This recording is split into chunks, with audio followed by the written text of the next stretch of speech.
Star জলসায় আসছে বেশ কয়েকটি জনপ্রিয় প্রোডাকশন হাউজের নতুন ধারাবাহিক।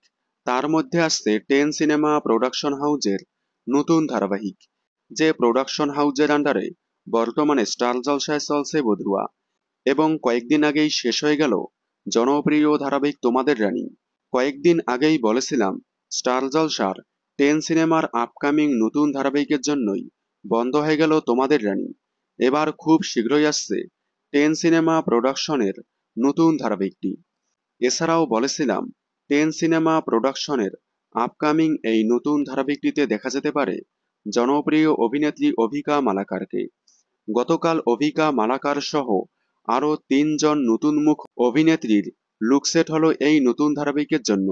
চ্যানেল থেকে অভিকা মালাকারকে সিলেকশন করলে 10 সিনেমার আপকামিং নতুন ধারাবাহিকে দেখা যাবে অভিকা মালাকারকে।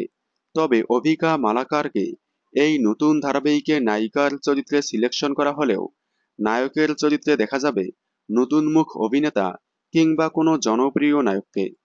আপনারা 10 সিনেমা প্রোডাকশন হাউজের আপকামিং নতুন ধারাবাহিকটি দেখার জন্য কতটা এক্সাইটেড কমেন্টে জানাবেন। বাংলা বিনোদনের সকল আপডেট সবার আগে পেতে চ্যানেলটি সাবস্ক্রাইব করে পাশে থাকা বেল আইকনটি বাজিয়ে দিন। ধন্যবাদ।